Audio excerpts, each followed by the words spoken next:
볼 말씀 통해서 요한계시록 강의 48번째 말씀입니다. 짐승의 표와 베리칩에 대해서 말씀 전해드리도록 하겠습니다. 2월이 이제 중순으로 들어가고 있습니다. 아직까지 바람은 굉장히 좀 찼고 추운 날씨지만 공기가 굉장히 가벼워졌다는 것을 여러분 느낄 수 있을 겁니다. 이제 봄이 이춘도 지났고 이제 봄이 이제 한 걸음씩 한 걸음씩 다가올 겁니다. 1월과 2월이 겨울이다 보니까 농사도 짓지 않고 학생들도 학교에 가지 않고 이렇게 해서 1, 2월은 그냥 아무것도 하지 않는 휴지기와 같은 그런 시간을 보냅니다. 그래서 참 시간이 천천히 지나는 것 같죠. 근데 3월이 되고 봄이 되면 정신없이 이제 세월이 흘러갑니다. 그래서 여러분들도 이제 3월이 되고 또 봄이 되면은 그 새로운 계획을 또 가지고 또 마음을 새롭게 하는데, 아무튼 여러분 지금부터 잘 준비하시고 기쁨으로 살아가셔서 새 봄을 잘 맞이하시기 바랍니다. 제가 주일날 우리나라가 우울증이 지금 40%가 우울증을 앓고 있고 OECD 국가 중에서 우울증 1위라고 이렇게 말했는데, 그 증상 중에 하나가 잠을 못 자는 거라고 했어요. 불면증에 걸려서 늦은 밤까지 잠을 못 자고 자다가 깨어나고, 그래서 수면의 질이 떨어지다 보면은 우울증에 걸릴 수 있다 이런 말씀 드렸는데, 저는 우울증이 없는데도 요새 그렇습니다. 잠을 못 자요. 어제 거의 새벽 3시에 잤습니다. 그저께도 새벽 2시에 잤어요. 그래서 어제는 좀 일찍 자야지 하고 했는데, 제가 이게 습관이 하나 있습니다. 뭐냐면 잘 때 꼭 이렇게 설교 말씀을 하나 정도 이렇게 꼭 이렇게 틀어놓고 잡니다. 그래서 말씀을 듣다가 잠이 들기도 하고 이렇게 하는데, 보통 12시에는 잠을 자는데 어제는 말씀을 듣는데 이렇게 2시간 30분짜리였어요. 1월 달에 저 포항에서 있었던 집회인데, 그걸 듣다 보니까 마음이 뭉클해지고 마음이 먹먹해지고, 도대체 이런 사람이 어떻게 있을 수, 이 세상에서 어떻게 사람이 이렇게 살 수 있을까, 그런 생각 들어 잠이 다 달아나 버렸어요. 2시 반에 끝났는데 바로 잠이 들지 못했습니다. 그래서 새벽 3시 정도에 잠이 들고 어떻게 이제 새벽 예배를 드리게 됐는데, 하여튼 정신없이 이렇게 예배를 드린 것 같습니다. 아무튼 여러분들이 마음이 참 중요한 것 같더라고요. 그래서 여러분들이 마음을 항상 주님께 향하시고, 항상 여러분이 하늘나라 소망을 가지시면은 지금 현재 있는 그 문제들이 대단해 보여도 아무것도 아니라는 것을 여러분들이 반드시 느끼게 됩니다. 그리고 제가 이제 오늘 설교 말씀을 드리고 제가 들었던 그 말씀이 이제 그 부흥회 했던 거기 때문에 말씀이 길어요. 그러니까 조용한 시간에 저녁이나 밤에 한 번씩 들어보시기 바랍니다. 그래서 한 1번부터 6번인가 7번까지 이렇게 있는데, 순서대로 한번 들으시면은 여러분의 삶이, 여러분의 생각이 완전히 변화될 거예요. 저는 솔직히 이 말씀을 우리 어린아이들이 좀 들었으면 좋겠어요. 야, 이렇게 고생하고 산 사람이 있구나. 이렇게 부모님이 소중한 분이구나. 부모라는 존재가 이렇게 우리에게 중요한 거구나. 요즘 아이들이 부족함이 없습니다. 너무 가진 게 많아. 가진 건 당연하고 없으면 불평 불만이고 그렇지 않습니다. 가진 것에 대해서 감사해야 돼. 얼마나 우리가 지금 행복한지 아십니까? 얼마나 감사한지 아십니까? 여러분들 하나님을 믿잖아요. 여러분 하나님 믿으시죠? 얼마나 기쁘고 감사한 일입니다. 하나님을 모르는 사람이 훨씬 더 많습니다, 이 세상에. 여러분 하나님 아시잖아요. 하나님을 믿다가 하나님을 믿지 않고 세상의 길로 간 사람도 많이 있습니다. 엊그저께 제 친구가 전화가 왔어요. 중학교 때 친구입니다. 교회 친구예요. 아주 친한 친구였어요. 이 친구가 고등학교 때 얼마나 믿음이 좋았는지, 고등학교 1학년 때 크리스마스 이브 때 우리가 전도를 하러 이제 시내에 나갔어요. 대전 시내에 나갔는데, 그때 이제 대전 시내에 중앙대파트가 있고 홍명상가가 있었어요. 그리고 거기에는 중간에 이렇게 춤추는 곳이 있었어요. 나이트클럽 같은 데 있었어요. 거기를 전도지를 갖고 가서 술 먹는 사람한테 전도했다니. 그래, 믿음이 너무 좋았어. 야, 넌 신학교 가야 되겠다. 너 이렇게 믿음 좋은데 너는 정말 하나님의 종이 되겠다. 그랬어요, 우리가. 근데 대학을 갔습니다. 서울에서 이제 대학을 가고 직장 생활을 하고 이래저래 이제 세상의 세파에 시달리더니 교회를 다니지 않는 거, 어느 순간부터. 하여튼 교회를 안 다닙니다. 그러다가 결혼을 했어. 결혼했는데 믿지 않는 그 여자분과 결혼을 했습니다. 믿지 않는 것까지는 좋은데 절에 이렇게 가끔 다니는. 그래서 가끔씩 대전에 내려와서 만나면 그 차에 이렇게 염주 같은 게 있는 거예요. 이게 뭐냐고 했더니 자기 부인 거라는 거예요. 야, 부인이 거 뭐고 이걸 왜 이 차에다 놓냐고. 괜찮다는 거예요. 그러더니 급기야 엊그저께는 통화를 했는데, 그 연말연시에 이렇게 갔다는 거, 어디 동해바다도 가고 제주도도 가고. 그래서 가서 절에 가서 빌었다는 거예요. 그래서 저한테 하는 얘기가, 너도 좀 자기를 기도해달라고 했어요. 그래서 제가 그랬죠. 절에 가서 비는 놈한테 뭘 내가 복을 빌어주겠냐고. 말이 되는 얘기냐고 막 그런 얘기를 했어요.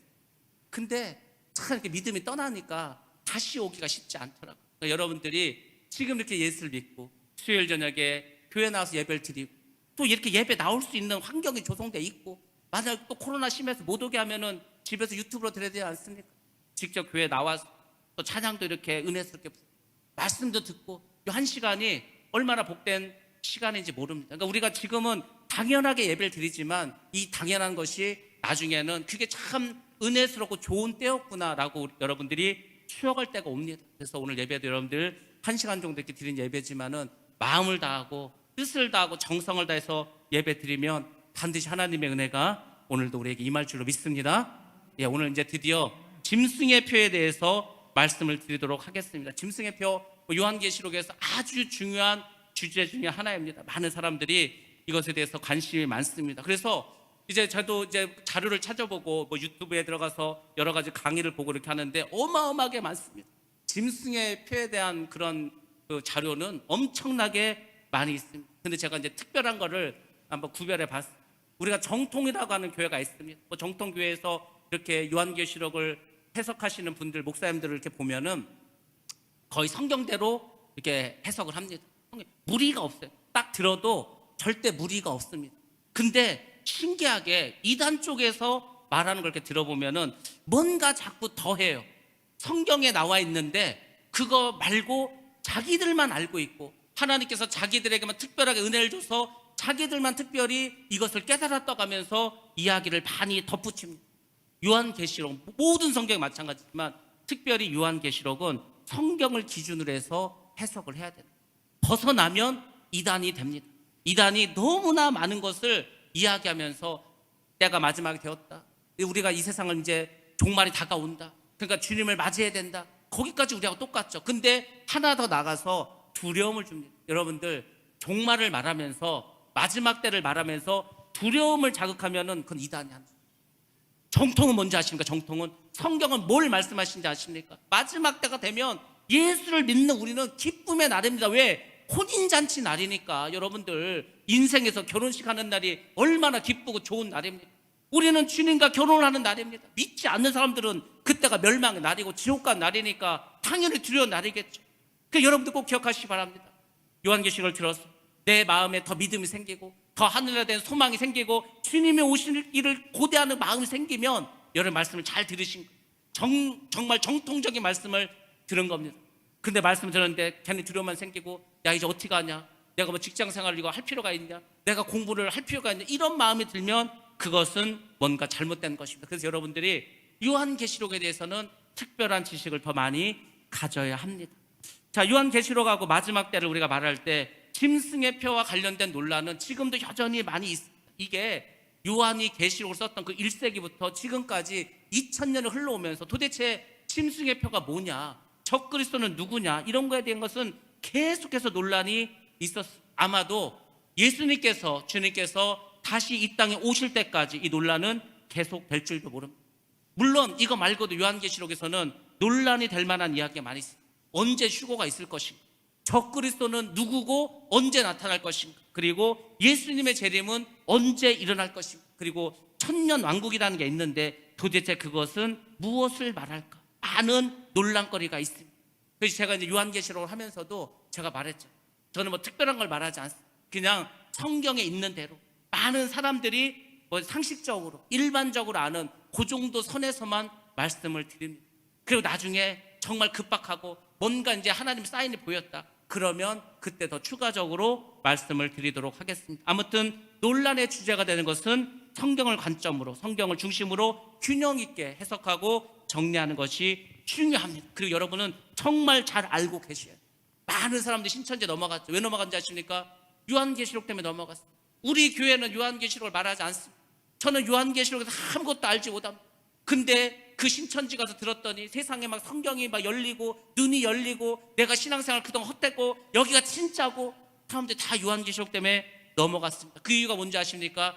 지식이 없었기 때문에, 성경에 대한 지식이 없기 때문에 많이 미혹됐습니다. 그래서 이 짐승의 표는 정말 중요한 주제이고 우리가 앞으로 우리 앞에 나타날 것이기 때문에 몇 주간 시간을 들여서 좀 자세히 말씀을 드리도록 하겠습니다.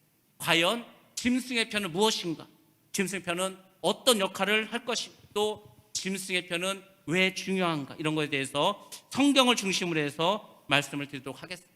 성경에서 짐승의 표에 대해서 언급했던 것이 바로 오늘 우리가 읽은 이 본문의 말씀입니다. 요한계시록 13장 16절로 18절 말씀이 이 짐승의 표에 대해서 중요한 몇 가지 정보를 제공해 주고 있습니다. 그래서 이 말씀을 통해서 말씀 기준으로 해서 짐승의 표에서 일반적인 그런 내용들에 대해서 먼저 말씀을 드리도록 하겠습니다. 먼저 짐승의 표가 무엇인가에 대해서 말씀을 드리겠습니다. 짐승의 표는 한마디로 말하면 매매를 위한 증명서입니다. 우리가 물건을 사든지 물건을 팔 때 돈을 지불하지 않습니까? 돈을 지금은 돈으로 계산합니다. 조금 이제 과학이 발달해서 카드로 결제합니다. 또 과학이 발달해서 스마트폰으로도 결제합니다. 근데 나중에 우리가 짐승의 표를 받으면 스마트폰도 필요 없고 신용카드도 필요 없고 내 몸속에 있는 그 칩을 이용해서 결제를 하게 됩니다. 그것이 바로 짐승의 표입니다. 그러니까 지금까지 아직까지 우리가 몸속에 뭘 집어넣고 그것으로 결제하는 것이 없습니다. 그러니까 짐승의 표는 아직 나오지 않았다. 이렇게 여러분이 보시면 됩니다. 그리고 이 짐승의 표가 표면적으로는 어쨌거나 매매의 기능이기 때문에 이 표를 받는데 전혀 사람들이 두려워하지 않습니다. 거부하지 않습니다. 짐승의 표를 받게 하는 목적이 왜 이 짐승의 표를 사람들이 받게 되는가? 매매 기능이 그 안에 있기 때문입니다. 매매 기능이 없으면 여러분들 돈이 없이 이 세상 살 수 있습니까? 근데 나중에는 이 짐승의 표를 받지 않으면 전혀 매매를 할 수가 없어요. 사지도 못하고 팔지도 못하고 어떻게 세상을 삽니까? 그러니까 받을 수밖에 없다는 것입니다. 근데 이 짐승의 표가 표면적으로는 매매의 기능을 하지만 안으로 들어가면 아주 중요한 의미를 가지고 있습니다. 그것은 뭐냐면 이 짐승의 표는 소유권을 의미하고 있습니다. 요한계시록에 보면은 두 가지 표가 나옵니다. 자, 근데 그것이 서로 대비되어 있습니다. 첫 번째 나온 건 뭐냐면 요한계시록 7장에 보면 하나님의 인에 대해서 나옵니다. 그러니까 하나님께서 구원시킬 자들, 하나님의 백성은 이마에다가 성령의 인을 찍어준다는 것. 그 성령의 인을 받지 못하면 천국에 들어갈 수 없습니다. 그리고 요한계시록 13장에는 짐승의 표가 나와 있습니다. 근데 이 짐승의 표를 받으면 그 사람은 절대로 천국에 들어갈 수가 없습니다. 이것을 말해주고 있습니다. 우리 PPT 한번 보도록 하겠습니다. 그래서 짐승의 표가 어떤 기능을 갖고 있나? 첫 번째는 매매의 기능을 갖고, 매매의 기능을 갖고 있는데 그게 큰 문제입니까? 우리가 과학이 발전해서 신용카드도 안 갖고 다니고 핸드폰을 안 갖고 다니는데 결제할 수 있으면 얼마나 좋습니까? 그러니까 매매의 기능을 가진 것은 큰 문제가 없습니다. 근데 짐승의 표가 문제되는 것은 그 안에 소유권이 있기 때문에 도대체 이 사람이 누구의 것인가? 누구의 소유인가? 그래서 짐승의 표가 중요한 일을 갖게 됩니다. 자, 우리 여기서 말씀 한번 보겠습니다. 요한계시록 7장 3절 말씀을 먼저 한번 보겠습니다. 시작.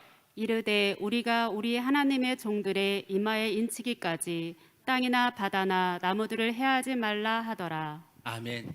자, 여기서 보면은 우리 하나님의 종들의 이마에 인치까지 이렇게 나왔는데 인을 받든지 표를 받는 것은 이 사람이 짐승, 적그리스도, 마귀에 속한 사람이냐 아니냐를 구별해주는 나중에 이제 특징이 됩니다. 그래서 소유권을 나타내주고 결국 이 사람이 마귀에 속한 사람인지 하나님에게 속한 사람인지 알게 되는 겁니다. 여러분들 믿음이 뭔지 아십니까? 믿음? 신앙이 뭔지 아세요? 신앙생활이 가장 간단하게 말하면 그것은 이렇게 정의 내릴 수 있어요. 누가 나의 주인인가? 이거에 결국 여러분들 이 세상은 주인이 둘밖에 없습니다. 하나님과 마귀밖에 없는 거예요. 이 세상의 부류의 인간 딱 두 부류밖에 없습니다. 하나님을 나의 주인으로 섬기고 살아가는 사람과 마귀를 나의 삶의 주인으로 섬기는 사람밖에 없습니다. 중간은 없습니다. 그러니까 이 표를 받았다는 것은 분명하고 확실하게 구별이 되는 겁니다. 지금 하나님께서 하시는 일이 뭡니까? 알곡과 쭉정이를 가르십니다. 염소와 양을 가르십니다. 지혜로운 다섯 처녀와 어리석은 다섯 처녀를 가르고 계시는 거예요. 계속해서 가르고 계시죠. 그러니까 마지막 때에도 결국은 짐승의 표를 받았냐 하나님의 인을 받았냐 이것을 가지고 그 사람이 누구에게 소유권이 있는가를 보여주게 됩니다. 우리가 이제 표라는 말을 쓰는데 이게 헬라어로는 카라그마라는 그런 말을 씁니다. 이게 어떤 뜻을 갖고 있냐면 원래는 새기다라는 뜻을 가지고 새기다. 뭐를 이렇게 새기는 겁니다. 그거를 왜 사용하게 되냐면 소유권을 나타내기 위해서 사용합니다. 우리가 물론 우리나라도 그랬어요. 옛날에 죄를 지면은 인두를 뜨겁게 달궈가지고 이마에다 도장처럼 찍습니다. 옛날 서양에도 그게 있었어. 그래서 이제 주인들이 자기가 이제 막 소를 사고 염소를 사고 양을 사고 그러면은 다른 사람하고 이게 막 헷갈릴 거 아니에요. 그러니까 짐승에다 자기의 이름의 이니셜을 새겨서 그거를 이제 인두로 지집니다. 그러면 어떻게 돼요? 살이 타면서 흉터가 생기겠죠. 그러니까 이건 뭐 누가 봐도 이거는 주인이 누구라는 거 알 수 있습니다. 짐승에도 그렇게 했고 자기가 산 노예에게도 그렇게 했어요. 노예가 재산이거든요. 재산. 이것도 돈 주고 사야 되는 거예요. 그래서 내 노예를 다른 사람이 훔쳐갈 수도 있고 다른 사람이 내 노예에 대해서 소유권을 주장할 수도 있으니까 노예를 사면은 그 이마에다가 역시 이니셜을 찍습니다. 그게 바로 카라그마라는 겁니다. 새겨가지고 그 사람에게 주인이 누구인가를 알려주는 겁니다. 그것을 우리가 이제 표라고 이렇게 말했어요. 그러니까 표가 찍힌 사람은 평생 이마에 그 찍힌 채로 살아갈 수밖에 없습니다. 뭐 주운 글씨처럼 이렇게 남게 되겠죠. 노예는 어디로 도망가도 자기 주인이 누구라는 것을 이거를 뭐 어떻게 감출 수가 없습니다. 마치 죽을 때까지는 여기서 벗어날 수 없는 낙인 찍힌 그런 상태로 살아갑니다. 영적으로 보면 이런 거겠죠. 짐승의 를 받았던 마귀에 소속되었던 그 사람 이미 마귀에게 낙인이 찍힌 사람. 불신자는 결국 마귀를 벗어날 수가 없어. 옛날에 왜 추노꾼이라는 드라마 있지 않았어요? 추노꾼이 하는 게 뭐겠어요? 이 종들이 노예들이 막 도망가는 거예요. 도망가면 추노꾼들이 그 노예를 막 잡아갑니다. 끝까지 쫓아가서 잡던지 죽이던지 하는 게 추노꾼이 하는 거예요. 그러니까 한번 그 주인이 정해지면은 이게 벗어나기가 쉽지 않습니다. 돈 주고 사지 않는 한은 어려운 거예요. 그래서 예수님께서 십자가에 죽었을 때 너희를 죄로 죽을 수밖에 없는 너희를 속량하였다 하지 않습니까? 그 속량이란 말이 뭐라고 했습니까? 돈을 주고서 사오는 거예요. 돈을 주고 예수님의 그 보혈의 피로 죄로 사망으로 죽을 수밖에 없는 이를 사망에서 건져서 사오는 게 속량입니다. 그래서 우리를 자유롭게 풀어준 거예요. 근데 마귀에 속한 사람들은 그게 쉽게 벗어나지 못합니다. 그 마귀가 추노꾼처럼 어찌하든지 놓치지 않으려고 그래서 전도가 힘든 겁니다. 그래서 사람들 예수 믿기 힘든 거예요. 그냥 어지간하면은 우리가 좀 교회 가자고 하고 교회가 뭐 나쁜 곳입니까? 교회 가면 사랑을 배우고 교회 가면 좋은 게 얼마나 많은데 근데 사람들이 너무 안 가려고 술집은 그렇게 좋아하면서 놀러 간 데 그렇게 좋아하면서 교회는 이상하게 싫어합니다. 왜 그러겠어요? 마귀가 그 안에서 절대로 못 가게 하는 아주 마귀가 교회 가면은 난리가 나게 합니다. 왜 그러겠어요? 그 마귀들이 추노꾼처럼 끝까지 쫓아가서 그 영혼을 붙잡고 놓지 않으려고 하기 때문입니다. 그래서 짐승의 표를 받았다 이것은 나는 이제 적그리스도에게 속했다. 나는 적그리스도의 노예다. 이렇게 낙인이 찍히는 겁니다. 그것이 바로 짐승의 표입니다. 두 번째로 짐승의 표는 누가 받는가? 짐승의 표를 받는 대상입니다. 누가 받겠습니까? 모든 사람이 받습니다. 이게 문제. 예외가 없다는 것입니다. 예외 없이 강제적으로 다 받아야 되는 거예요. 모든 사람이 다 이 표를 받을 수밖에 없습니다. 그럼 우리가 생각하겠죠. 안 받으면 안 되네. 근데 그 짐승의 표라는 게 처음에 세상에 등장할 때는 너무 좋은 모습으로 나타납니다. 여러분 한번 생각해 보시오. 지금도 저 미국이나 뭐 이런 그 유럽 국가에서는 이것을 이게 신고 다니는 사람도 있어요. 베리칩이라고 해서 그게 일종의 신분증처럼 돼 있어요. 그러니까 이 사람들이 출근을 할 때 딱 스캐너에다가 손을 갖다 대는 거. 우리가 마치 뭐 합니까? 지금 뭐 열을 잴 때 뭐 손을 대고 이마를 대는 것처럼 대면은 그 사람이 출근한 기록이 딱 뜨는 거. 퇴근할 때도 찍습니다. 구내 식당에서 밥을 먹을 때도 그냥 손에 있는 그 칩만 대면은 자동으로 계산이 되는 거. 얼마나 편리합니까? 너무너무 편리하겠죠. 또 이런 경우로 씁니다. 아이들이 자꾸 유괴를 당하고 요새 뭐 애들 하나밖에 없는데 그 하나밖에 없는 애가 유괴당했다. 아니면 미아가 됐다. 그럼 부모들이 어떻게 삽니까? 너무 슬픈 인생을 살 수밖에 없죠. 그래서 아이들에게 이것을 삽입을 하는 거 주사기도 해가지고 그러면 얘가 어디에 있던지 다 찾아냅니다. 그 속에 이제 그 팔을 받을 수 있는 안테나가 들어있어요. 그래서 뭐 어디에 가 있던지 그 인공위성을 통해서 위치를 GPS를 통해서 다 찾아냅니다. 좋은 기능을 하겠죠.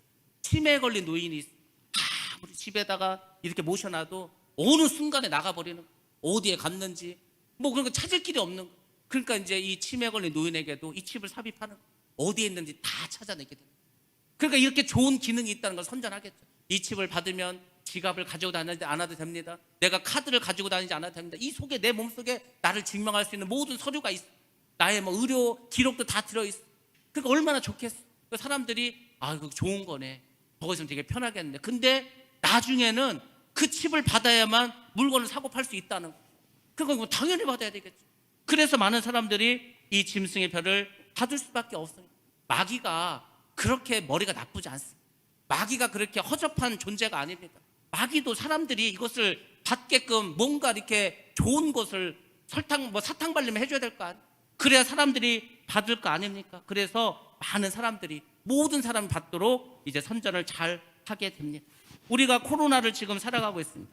코로나의 영향으로 우리가 지금 나도 모르게, 정말 우리도 모르게 많은 것이 변해 있습니다. 국가가 개인의 자유나 기본권이나 신체의 자유나 종교의 자유를 그냥 막 침해했어. 사실은 엄청나게 예배 뭐 몇 명 이상 들어오면 안 된다. 예배 때 예배 환자가 있으면 뭐 3주간 폐쇄다. 이런 거를 헌법이 보장한 이런 종교의 자유를, 이건 뭐 법률도 아니고 대통령령도 아니고 그냥 아무것도 아닌 걸 가지고 통제하는 것 자체가 사실은 법적으로 맞지 않습니다. 근데 아무런 제한이 없이 우리는 그것을 다 들어줬습니다. 전염병이라는 이유 때문에. 근데 그 전염병이 또 걸린다고 다 죽냐? 아니, 치사율 1%도 안 되는 그냥 감기처럼 지나가는 건데 지금 이 난리를 피우고 있습니다. 뭐 아무 의심 없이 백신을 맞고 또 백신을 맞지 않으면 백신 패스가 없으니까 불이익을 당합니다. 그럼에도 불구하고 아무도 이 점에 대해서 누가 불평하거나 그렇게 말하지 않습니다. 그러니까 참 신기하죠. 어떻게 이런 일들이 벌어질 수가 있을까? 저는 이 사태를 보면서, 코로나 사태를 보면서 나중에 짐승의 표가 나와도 사람들이 아무 꺼리낌 없이 그냥 다 받겠다.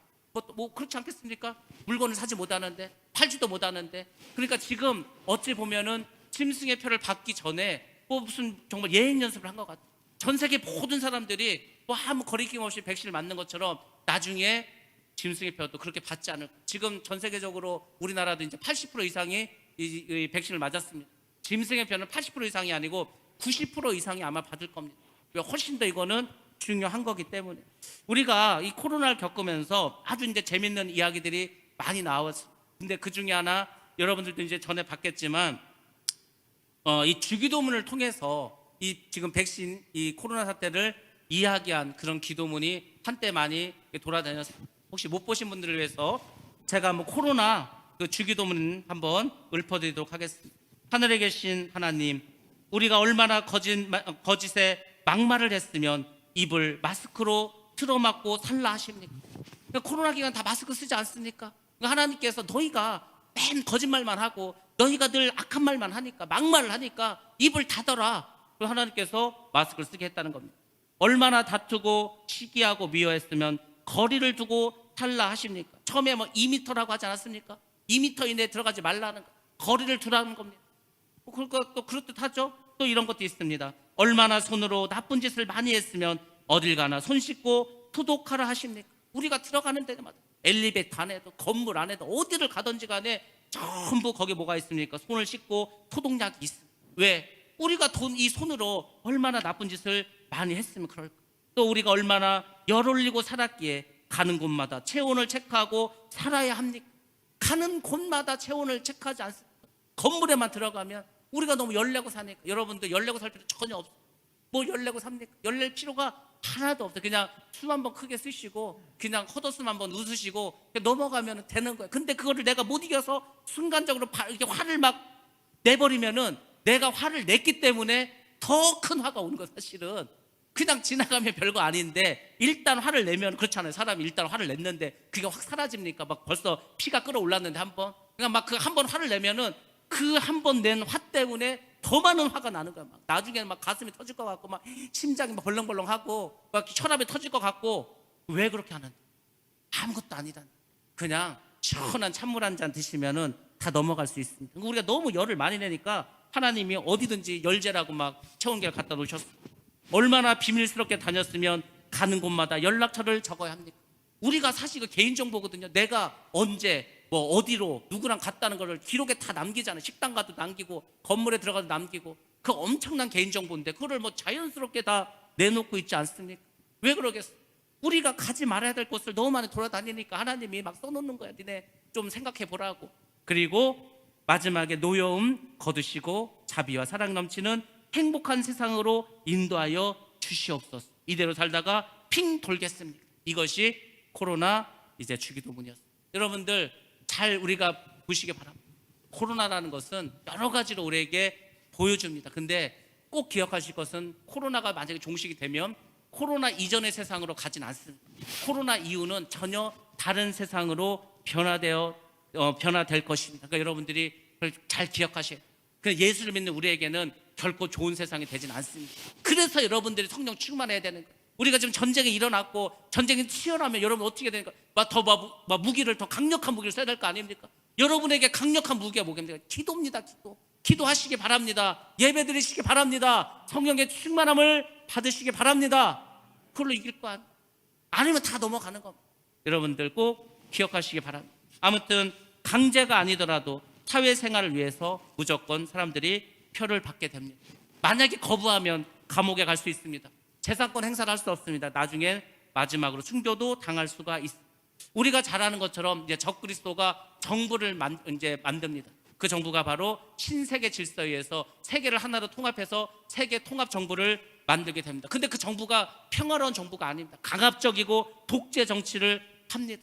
역사적으로 적그리스도의 모형들이 여러 명이 나왔습니다. 우리가 적그리스도 하면서 말씀을 드렸습니다.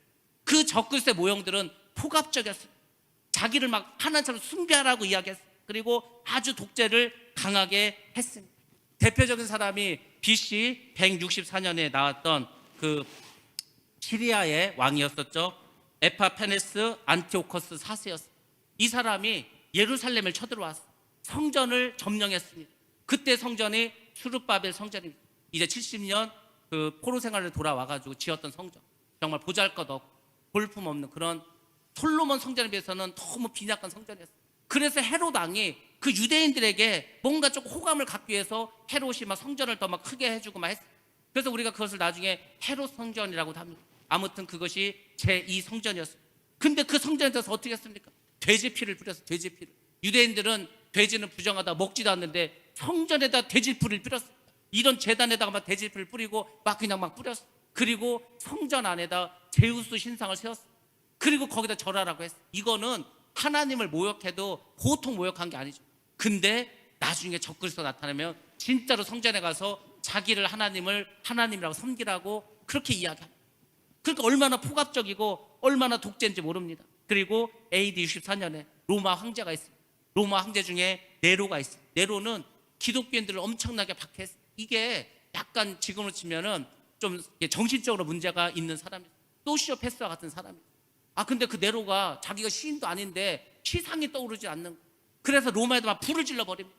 그리고 이제 막 시상이 떠올랐다고 그랬어요. 근데 이제 소문이 나는 거예요. 황제가 이게 막 지금 불을 냈다고. 사람들이 어떻게 지금 자기 재산 다 불타 없어지고 얼마나 막 분노가 일어나겠습니까? 그러니까 네로가 그 화살을 기독교인들에게 돌렸습니다. 저 기독교인들이 우리 로마를 공격하기 위해서 밤에 불을 질러서 소문을 내는 거예요. 그래서 기독교인들은 공공의 적이 되고 그냥 보이는 대로 죽이고 그렇게 멸시하고 핍박을 했던 것도 역시 네로입니다. 나중에 예수 믿는 사람들이 그렇게 핍박을 당할 수도 있다는 겁니다. 2차 세계대전 때 히틀러는 유대인을 우리가 아는 것처럼 600만이나 죽였습니다. 사람을 사람으로 보지 않았어요. 그냥 동물로 받고 짐승으로 받고 그래서 생체 실험도 하고 하여튼 못할 짓을 많이 했습니다. 그런 일들이 나중에 적그리스도에 의해서 얼마든지 자행이 될 수 있습니다. 마지막 때 세계 단일 정부는 강력한 힘을 가지고 전 세계를 이렇게 독재하면서 짐승의 표를 받게 그렇게 시킬 것입니다. 그 짐승의 표는 신분증의 역할도 하고 신용카드의 그런 역할도 하기 때문에 결국 사람들은 다 받을 수밖에 없습니다. 근데 여러분들이 성경을 가만히 잘 보시면은 아주 중요한 것이 여기 나와 있습니다. 그게 뭐냐면 짐승의 표는 자신의 의지로 받는다는 겁니다. 어떤 사람들은 막 짐승의 표를 우리가 안 받으려면 고문을 하고 안 받으려고 하면 막 주사를 놔서 마취시켜서 막 무의식 상태에서 그렇게 막 주입할 거라고 생각하는데 절대 그렇지 않습니다. 그 짐승의 표를 받다라는 그 단어가 헬라어로 도신이라는 단어를 쓰는데 그 도신이라는 단어를 동사를 능동태로 썼어요. 그러니까 그 칩을 받고 짐승의 표를 받고 안 받고는 본인이 정하는 거예요. 본인이 하나님께서는 우리의 믿음을 본인이 정하도록 합니다. 그래서 결단하라고 하는 거예요. 내가 짐승의 표를 받을 수도 있습니다. 안 받을 수도 있습니다. 내가 결정하는 거예요. 믿음으로 결정하는 겁니다. 아담과 하와가 선악과를 먹을 수도 있었고 안 먹을 수도 있어서 자기들이 결단하는 거예요. 결국 먹지 않았습니까? 그러니까 성경에서 선악과를 먹는 것과 짐승의 표를 받는 것은 같은 거로 보면 되는 거예요. 다 자기의 의지에 달려 있습니다. 하나님께서 우리가 그것을 결정하게 합니다. 여러분들이 믿음이 있으시고 신앙이 있으시면 끝까지 거부해. 환난이 있고 핍박이 있어도 반드시 이길 수가 있어요. 이길 수가 있어요. 제가 어제 왜 그 새벽 2시 반까지 잠을 못 자고 그 말씀을 그 간증을 들었냐면, 여러분도 한번 들어보세요. 가슴이 답답해지고 먹먹해지고 눈물이 나고, 도대체 이런 사람이 어떻게 있을까? 뭐 지금 우리가 불행하다, 나는 힘들다, 외롭다, 이 간증을 들으면은요 그런 말 쏙 들어갑니다. 톡 들어가. 이분이 어떻게 태어났냐면 엄마가 일본 사람, 일제시대였어요. 지금 나이가 한 70살 정도 됐고, 근데 이제 아버지가 일본에 일을 하러 갔어요. 일본 여자를 만나서 결혼을 해서 이제 한국으로 들어왔어요. 집이 공준. 그래서 이제 자기를 낳았는데 그 할아버지 할머니가, 그때 우리가 일제시대인데 아니 왜 하필이면은 일본 여자를 데리고 왔냐고, 며느리로 막. 그래서 싫어하는 거예요. 뭐 핍박을 합니다. 그러니까 자기를 놓고 3일인가 4일 만에 집을 나가버렸어. 집을 나가버렸어. 그냥 하도 막 그 핍박을 받으니까. 그래서 태어나자마자 엄마 얼굴도 본 적이 없고, 태어나고 뭐 며칠 만에 나갔으니까 평생 지금까지도 엄마를 본 적이 없어. 누군지도 몰라 엄마. 그런 삶이. 엄마가 없이 자랐어. 엄마 없이 자라니까 이제 아버지가 나중에 재혼을 했습니다. 재혼을 했는데 뭐 그때 그 새엄마가 뭐 이제 뭐 아들도 둘이 있고 뭐 딸도 있는 이런 사람을 했어. 근데 새엄마가 너무 막 얘를 구박을 하는 거야. 엄청나게 구박. 밥도 잘 주지도 않고 맨날 때리고. 그래서 자기 때문에 자기 부모가 매일 부부싸움을 하는 거야. 그 어린 나이에도 그것이 보이는 거. 맨날 싸우는 거야. 맨날 싸우고. 근데 어느 날은 아버지가 자기를 데리고서 어디 산에를 가잖아, 밤에. 그래서 아니 밤에 산에 가면 호랑이도 있고 늑대도 있고 그 큰일 나는데 그 산에 뭐하러 갔냐. 그러니까 아버지가 너 그러면 아빠 따라서 지금 산에 갈래? 아니면 집에서 엄마한테 맞을래? 그러니까 또 맞는 것보다는 그래도 아빠랑 같이 가니까. 그래서 따라갔다는. 아빠가 손에 이 새끼줄을 가지고 따라갔어. 근데 한참 산을 올라간다. 한참 산을 올라가더니 아버지가 너 여기 잠깐 있으라. 어디 가냐니까 아빠 잠깐 화장실 좀 갔다고 오겠다고. 그래서 이제 거기 산에 혼자 남아 있었어. 근데 아무리 기다려도 아빠가 오지 않는. 그때가 6살이었어. 6살. 그러니까 이제 아무리 뭐 깜깜하고 무섭고 하니까 어떻게 길을 찾아가지고 집으로 왔어. 집으로 왔더니 그 새엄마가 또 막 때리고 뭐라고 하면서 남편한테 그러는 거, 자기 아빠한테. 왜 애를 묶어놓고 오지 그냥 안 묶어놓고 앉냐고. 사실은 뭐냐면 이 엄마하고 아빠가 도저히 얘 때문에 싸우니까 그냥 뭐 짐승이 물어가라. 그 당시만 하더라도 우리나라에 진짜 호랑이도 있고 늑대도 있고 산짐승이 있었으니까 그냥 그 엄마가 시킨 거예요. 얘를 그냥 산에 데리고 가서 그냥 묶어가지고 짐승이 잡아먹게 하라고. 근데 도저히 아빠 입장에서 그렇게 할 수가 없는 거예요. 자기 딸을 어떻게 그렇게 합니까? 그렇다 그때 때문에 지금 이 새로 만든 가정이 계속 이렇게 싸움이 나고 힘드니까. 그래서 어쩔 수 없이 죽이지는 못하고 묶어놓지 못하고 그냥 놓고만 온 거예요. 근데 얘가 또 온 거예요. 그래서 또 맞습니다. 또 계속해서 고통을 당합니다. 학교를 들어갔는데 책도 안 사주고 뭐 무슨 육성회비도 안 주고. 그 당시 육성회비 안 주면 어떻게 합니까? 또 막 맞는 거예요. 교무실 가서 맞고, 담임선생님 맨날 때리고, 그냥 그 책상 들고 막 손 들고 맨날 벌을 받는 거예요. 밥도 잘 안 주고. 그렇게 살아갑니다.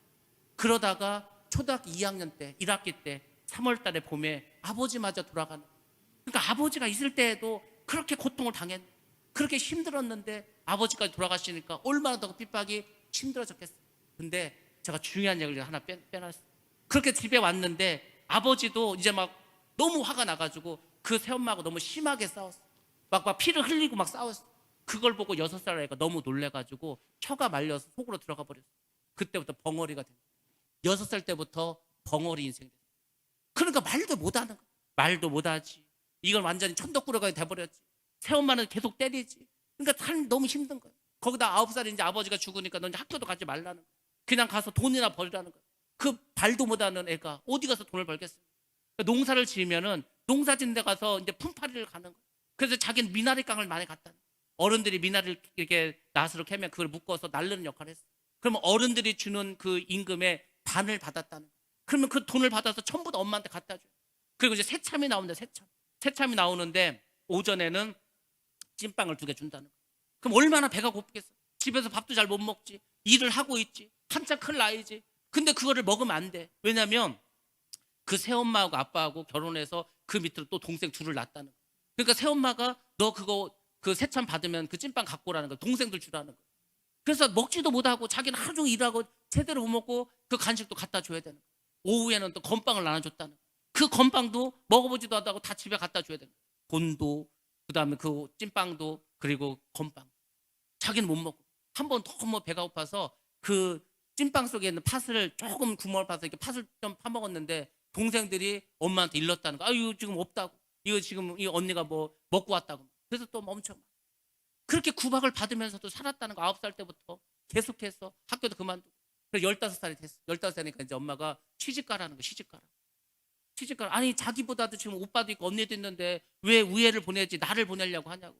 그러니까 너는 한 사람이라도 입을 덜어야 되지 않겠냐. 그래서 이제 뭐 중매를 하는데 자기가 벙어리니까 뭐 온전한 사람을 만나겠어.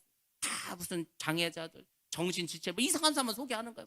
그래서 싫다고 다 싫다고 막 거부하고 막 그때마다 또 두들겨 맞고 그러다가 이제 엄마가 그러다는 그러면은 이제 온전한 사람을 소개해주겠다. 온전한 사람을 소개받아서 이제 딱 선을 봤는데 세상에 자기보다 나이가 12살이 많은 노총각이. 자기는 15살이고 이 사람 27살이. 그 당시에는 27살이면 노총각이었죠. 그래서 이제 그 노총각 집으로 시집을 가게 됩니다. 시집을 가는데 시엄마가 이 시집 올 때 한복도 좀 해 입고 옷도 해보라고 돈을 보냈는데 시집 보낼 때 그냥 그 슬리퍼에 그리고 그냥 그 몸빼 같은 옷에 그냥 입다 마른 티 같은 거 하나 입혀가지고 보냈다는. 그러니까 시엄마가 볼 때는 얘가 지금 결혼식을 해야 되는데 돈까지 보냈는데 태색 씨가 무슨 한복도 안 입고 이렇게 온 거예요. 그나마도 지금 말도 못 하는데. 그러니까 시집살이도 얼마나 심했겠어. 시집살이 너무 심했어. 이 시엄마가 이게 며느리가 그 말을 못 하니까 혹시 애를 낳으면은 애들도 말을 못 할까 봐 이 항상 첫날 밤부터 자기하고 남편 사이에 시엄마가 더 잤다는 거예요. 계속해서. 그래서 항상 시엄마가 붙어 다니. 그리고 남편은 집이 가난하니까 늘 이제 다른 집에 가서 머슴살을 했다는 거예요. 봄에 가면은 12월 달에 쌀 몇 가마에 갖고 왔다는 거예요. 그렇게 몇 년을 살았다는 거예요. 그러다가 이제 어떻게 애를 낳기 시작했어요. 애를 낳는데 첫째, 둘째, 셋째를 다 딸을 낳았어요. 그러니까 셋째도 딸을 낳으니까 이 시엄마가 그랬다는 거예요. 이게 삼신 할머니를 굶겨야 아들을 낳는다는 거예요. 우리나라에 그런 미신 같은 거 많지 않았어요. 근데 애를 낳는데 5일 동안 먹을 걸 안 주는 거예요. 시엄마가 5일 동안을 생각해보세요. 애를 낳는데 뭐 미역국이고 밥이고 아예 먹을 걸 안 주는 거예요. 그래야 다음번에는 아들을 낳을 수 있겠다. 그렇게 무지했다니까 우리나라 사람들. 그렇게 악했다니까. 그래가지고 도저히 5일을 굶으니까 견딜 수가 없는 거예요. 그래서 그래도 새엄마니까 친정집을 갔다는 거예요. 그러니까 그러면 친정집 가니까 미역국을 끓여주더라는 거예요. 그래서 그 미역국을 먹고 이제 다시 집으로 돌아왔다. 뭐 이런 그러니까 그런 얘기를 막 하는 거예요. 그러니까 들으면은요, 이게 사람이 이게 진짜 영화도 아니고 그분은 지금 자기 인생에 대해서 말하고 있지 않습니까? 그나마 그 당시에는 말도 못하는 벙어리였어. 그렇게 해서 이제 애들을 키웠어. 그래서 이제 딸을 셋을 낳고 막내로 아들을 낳았어. 근데 이제 남편이 뭐 그렇게 머슴살이 가고 또 이게 남편이 애들을 그렇게 넷이나 낳았는데 뭐 부인이 막 그렇게 벙어리고 하니까 남편도 집을 나가버렸어. 그러니까 이분은 그 남은 아이들 4명을 어떻게든지 먹여 살려야 되는 거예요. 근데 뭐 말을 못하니까 취직을 못하니까 역시 계속 품팔이만 하는 거예요. 그 돈을 가지고 자식을 막 먹이고 살리고 하는 거, 학교를 보내고 너무 힘들었겠죠. 그러니까 아침부터 밤늦게까지 계속해서 일만 한 거야. 평생 일만 한 거예요. 막 그렇게 하다가 이제 딸이 학교를 다닐 때 그 자전거를 타고 다녔는데 한 번은 자전거를 타다가 어떻게 넘어졌는지 잘못해서 좀 다쳤. 그때 병원을 갔어야 되는데 돈도 없고 바쁘니까 그냥 뭐 약이나 사다 발라주고 말았다는. 근데 그게 잘못되어서 그것이 골수암이 되었어. 애가 너무 아프고 막 힘들어하니까 병원에 갔어. 그랬더니 충남대학병원을 가라는 거야. 그래서 이제 막 엑스를 찍고 했더니 이게 골수암이 퍼져서 다리는 이미 뭐 다 잘라야 되고 이게 폐까지 올라서 폐암까지 됐다는 거야. 얼마나 살 수 있냐니까 길게 살면 석 달이라는 거야. 그러니까 이제 이걸 뭐 어차피 석 달밖에 못 사는데 수술을 해서 다리를 자르고 그 뭐 폐수술을 하면 뭔 의미가 있을까? 그래서 우리는 수술도 안 하고 그냥 집으로 가겠다. 집으로 왔어. 집에다 이제 아이를 눕혀놓고 밤새 아프다니까 주물러주고 진통제를 먹이면서 그렇게 간호를 합니다. 그러다가 이제 딸이 말도 거의 못하는 뭐 폐암에 걸렸으니까 숨도 잘 못 쉬겠지. 그러더니 갑자기 그러는 거야. 엄마 나 소원이 있다. 무슨 소원이냐? 근데 신기한 게 그게 병원에 입원해 있었을 때 목사님도 오고 뭐 사모님도 오고 그리고 뭐 이렇게 뭐 집사람들도 오고 이렇게 하더라는 거예요. 우리는 교회도 안 다니고 자기는 시엄마 따라서 절에 다니는데 왜 이렇게 교회 사람들이 오나 했더니 이 딸이 이제 그 얘기를 하는 거예요. 사실은 자기가 일요일 날 그 엄마가 일요일도 막 일하러 나갔을 거 아닙니까? 그러니까 그 당시에 그 딸이 그 어떻게 했냐면 동생들을 데리고 교회를 간 거예요. 주일학교를 다닌 거예요. 예수를 믿기 시작. 그래서 이제 그 이야기를 듣고 교회에서 막 이렇게 신방을 온거였어요. 그리고 이제 집에 이렇게 있을 때 얘기를 하는 거. 내 소원이 하나 있다. 내가 죽기 전에 우리 교회 꼭 한번 가보고 싶다. 그래서 이제 교회를 데리고 갔어. 그래서 뭐 택시를 타고 이제 갔어. 그러면서 이제 교회에 들어갔는데 여기가 내 자리야. 앞에서 두 번째 자리. 거기 앉아서 이제 기도를 하는 거 하나님. 그리고 이분은 교회를 안 다니니까 이 엄마는 그냥 밖에서 이제 기다리고 있어. 근데 이 딸이 막 그 힘든 가운데서 엄마를 부르는 거야. 엄마를 옆에 앉으라는 거야. 그러면서 얘기합니다. 엄마, 나는 이제 얼마 못 살아. 나는 천국에 갈 거야, 천국. 나는 천국 가는데 나는 천국에서 꼭 엄마를 만나고 싶어. 엄마가 꼭 천국에 와서 엄마랑 천국에서 같이 살고 싶다는 거야. 그러면서 얘기한다. 엄마가 천국에 어떻게 하면 갈 수 있냐? 엄마가 천국에 가려면 예수님을 마음으로 믿어야 되는 거야. 예수님을 마음으로 믿고 교회를 다녀야 되는 거야. 그렇게 딸이 마지막 유언과 같은 이야기를 하고 그리고 이제 알았다고. 그럼 내가 교회 다니겠다고. 그렇게 하고 집에 와서 얼마 안 되고 딸이 죽었어. 그러니까 이 엄마는 얼마나 고통스럽겠어요. 엄마 자기는 어렸을 때 며칠 만에 자기 엄마가 떠나서 엄마도 아빠는 또 뭐 9살에 죽었지.